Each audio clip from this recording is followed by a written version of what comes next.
Hey everybody, this is Jex, and I'm here with my last vinyl update of 2015. I just gotta think of something to say.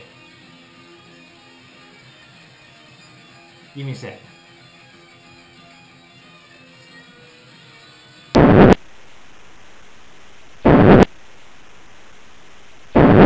Hey YouTube friends, it's me Jex, and I'm here to do my last vinyl update of 2015, or the final vinyl update as my buddy Frank from channel 33 RPM would say. So yeah, I'm just gonna get right into it. I don't really know how else to introduce it. Let's just talk about records, shall we? I got some good pickups, especially over Christmas time. I decided to treat myself. I hadn't treated myself in a while. You know, being a college student isn't easy, especially for that reason, not being able to buy records. It's tough, man. But you know, I got a little bit of money, so I thought I'd buy a few records. Not too much, but a few. But before I talk about the Christmas pickups, I want to go through a few records I picked up. This would be the past few months, probably late October. For those of you guys who have seen my appearance on channel 33 RPM, you've seen me talk about these, but I never talked about them here, so I'm going to do that right now. Here we go. Back in late October, picture it. After school one day, I go to Livewire, which is a local record shop, and I don't know why I do that to myself. It's just a tease. I know I don't have any money for records, but I'm looking around and I see these records that I really want. One of them is $8, the other one is $5. So I'm like, I better not. So I leave them there. The next day, it's still in my mind. I'm like, oh man, I really want those records. So I text my buddy PLA, great guy. I'm like, dude, can you do me a favor? Can you get these records for me? I'll pay you back as soon as I'm not broke. And he's like, sure. And those records are, the first one, Tigers of Pantang, Wildcat. Hopefully you're not getting too much of a sun glare. This one was $8. This is amazing, new wave of British heavy metal. I absolutely love this album. It's playing in the background right now, and not too loud, you know, don't want a copyright strike, but it is playing right now, if you guys can hear that. But yeah, this is just great hard rock, heavy metal. I don't know what else to say about it, but I'm a fan. I just discovered it over the summer, and I was instantly hooked. And yeah, so glad to finally have it in my collection. And the other one that PLA picked up for me is Wasp, self-titled. Again, another one I didn't have in my collection. I had this on cassette, didn't have it on vinyl. Didn't have any Wasp on vinyl, actually. So I had to have it. And yeah, really great to have. I want a lot more Wasp in my collection. I almost bought the Headless Children. I saw it at the record store the other day, but I had a lot of stuff in my hands, so I let it be, but I'll probably get it eventually. So here we go, another one. This is from a few weeks ago. I've been seeing this one at Livewire for a while, maybe the last year or so, and I was always drawn to the cover, but didn't know what it was, so I always left it behind. And lo and behold, I heard Scott Waters talk about it in a video he made about his favorite album covers. And here it is. Bebop Deluxe, Axe Victim, 1974. Yeah, I was just so curious about this cover, but I didn't know what it was. And then Scott talked about it, so I left a comment. I'm like, Scott, what's it like? Like I've been seeing it, and I'm very curious. And he gave me, the description he gave me was just to a T. He says it's glam rock. If you like T-Rex, David Bowie, and Sweet, you'll like this. And as luck would have it, I like all of those artists. So I picked it up, and he couldn't have been more right. It sounds exactly like those bands, and I enjoyed it. It's a lot mellower than what I usually listen to, but you know, sometimes you're in that mood, right, for mellower stuff. So yeah, I absolutely recommend this. And just let's take a second and look at the cover. It's just awesome. But that's the thing. I was expecting something heavy. With this cover, you think it's not as heavy as the cover hints that it might be, but still a great album. And oh, I want to show you this. This is on the Capitol label, and it's on a green Capitol label. I can't talk. Green Capitol label, which I had never seen. Before. I had seen the purple label, the black label, but never green. So I thought that was very cool. Bebop Deluxe. Alright, so now we've come to the Christmas purchases. We did this Secret Santa exchange at work, and my coworker who got me, Rochelle, she's so great, such a sweetheart. She knows that I'm into vinyl, so she got me a $20 gift certificate to Spin It, and I was super pumped. I'm like, yes, I can finally buy records. So I went to Spin It as soon as I had a chance. I went the day after Christmas, actually. And there was one that I knew I wanted. I had my eye on this record for months, and I finally picked it up.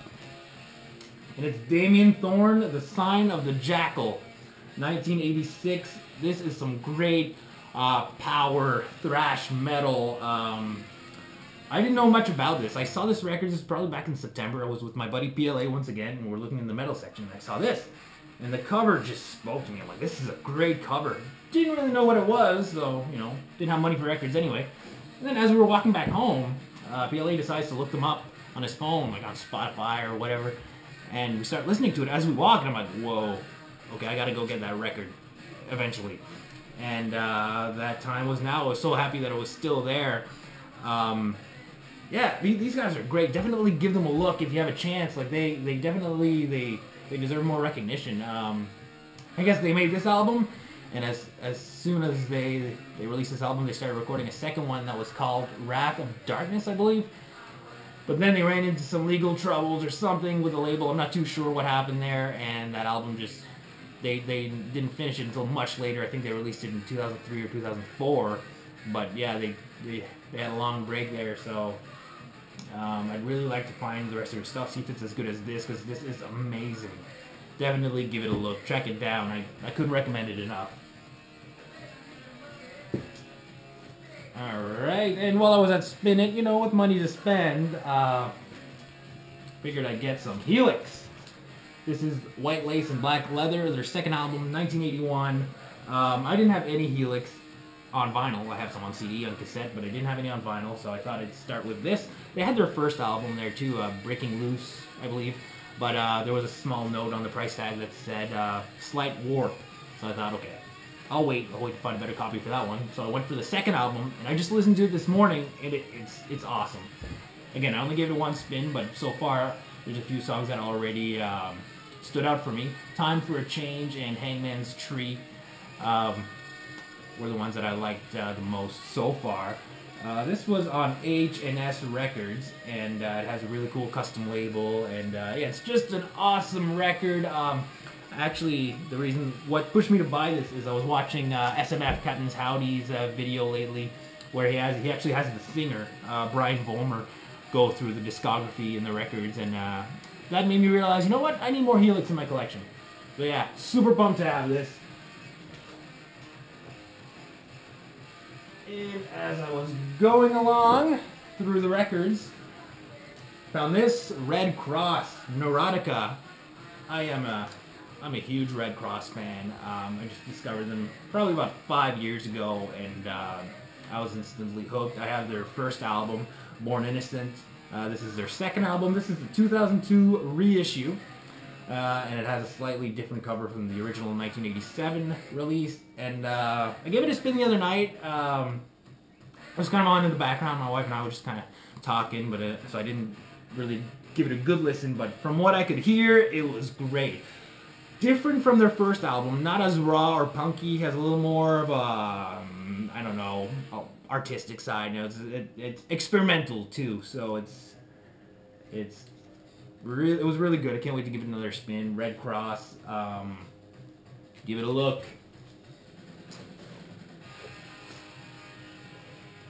And the last vinyl pickup, wow, I thought I had more.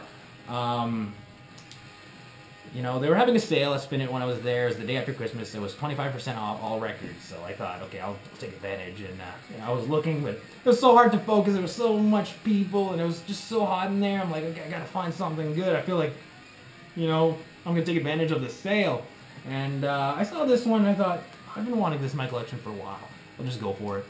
It was a Stone Roses, 1989. This is a 2014 reissue. I love this. I was introduced to this recently, maybe last year or so, with the song "I Am the Resurrection," and I was instantly hooked. And another favorite song of mine now is the opening track, "I Want to Be Adored." It's just so great. This is some great mellow music. You know, every now and then when I'm not in the mood for hard rock or heavy metal, I'll be more in a mood for mellow music like the Smiths or Joy Division. You know, this falls in that category for me. You know, it's just great mellow time. You know, I had it on the other night, and my wife liked it, so that's good. If the wife approves, you know you're doing something right. But yeah, great album. Happy to finally have it in my collection. So, 10 minutes in. Okay, not too bad. I was gonna end it there, but I have a few CDs to talk about, so I might as well talk about them instead of making a separate video for you guys. Here we go. I'm gonna try to go through these rather quickly. These are from the last few months. Well, the first two I'm gonna show, I bought them like in the last few weeks. Great metal adds to my collection. Testament, The Legacy, 1987, their very first album. Wow. I was at Livewire again, just looking through the new CD arrivals, and I saw this, and I was asking Marty, like, because I wasn't familiar with this specific album, my New Testament, more the Souls of Black album, but other than that, I wasn't all that familiar. So I asked Marty, "Do you know if this is a good Testament album?" He's like, "Oh, let me just put it on for you." So he put it on. You know, it just blew my mind. I was like, "Yeah, I'll take it."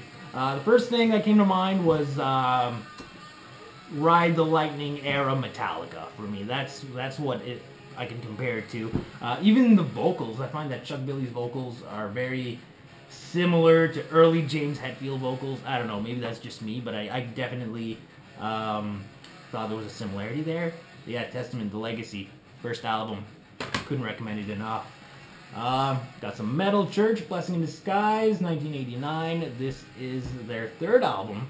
And again, I am pretty new to Metal Church, but I love what I'm hearing so far. I found this at HMV. It was about $10, so I had to get it. I'd like to get more. This is the only Metal Church I have on any format. I'd like to get more. I was listening to the first album on YouTube not long ago, and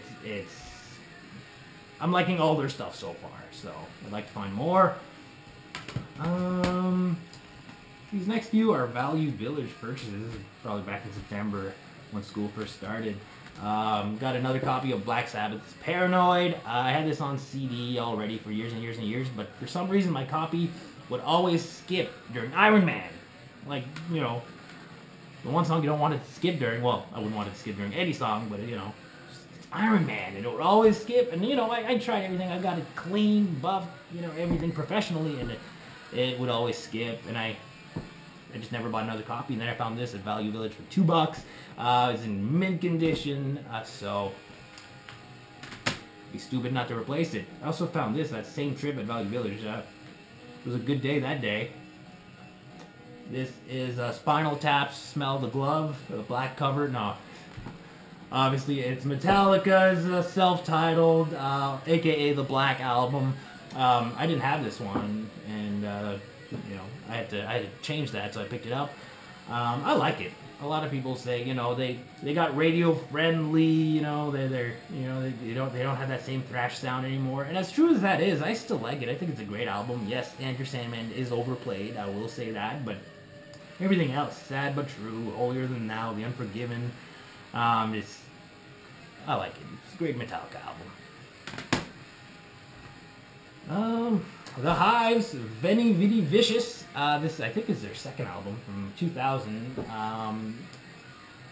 Probably the biggest hit on this is Hate to Say I Told You So, which is a great song, but I like this band. Great garage punk. And I have a few of their CDs. Didn't have this one, so picked it up. This is Sloan, their Peppermint EP, their very first EP from 1992. It's a 6-track EP. It's really good. I like Sloan. Great mellow music once again. It's from very close from here, Halifax, Nova Scotia, so, you know, I like to support them. So yeah, 6-song EP. 3 of the songs were on their first album, Smeared, which I have. Marcus Said, Underwhelmed, and Sugar Tune, I believe, are the 3 songs that were on that album. But yeah, Peppermint EP, Sloan.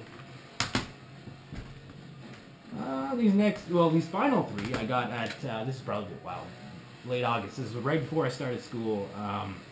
Got these at the Neat Market, which is like a flea market type place. They have like $2 CDs or 3 for $5, so I found these 3. This is Over 60 Minutes with April Wine, All the Rockers. This I couldn't pass up. I've been on an April Wine kick, especially since joining the VC here. I've been hearing people talk about them, and I really got into them. And what's cool about this compilation, it's all the rockers. It's right there in the titles. It's just their most rockin' tracks, you know, no ballads, which is great when you're in the mood for their faster stuff. And yeah, I'm really happy to have found it. It's got Crash and Burn, which is one of my favorite April Wine tracks. And I have here the best of Emerson, Lake and Palmer, which is a band I've been getting into more and more. I like this compilation, but I feel like there's a lot of good songs that weren't on it, sadly, but still a great compilation. And finally, Joan Jett, The Hit List. This is from 1990. This is her covers album, and she's got a lot of covers on here. The ones that I like the most are Dirty Deeds, The Time Has Come Today, and Roadrunner, which is Jonathan Richman cover. I think she did a great job with it. So yeah, I didn't have enough Joan Jett in my collection, so I tried to find anything from her that I find. So really happy to have found this one. So there you have it. Those are my vinyl and CD finds. The final update of 2015. So I hope you guys have a very happy and safe new year. It's been great sharing my my musical geekness with you guys for the past 6 months, and more to come in 2016. And stay tuned. Peace out. So here we go. This is from back in late October. Picture it. I lost it. Shit. Okay. Let's try that again.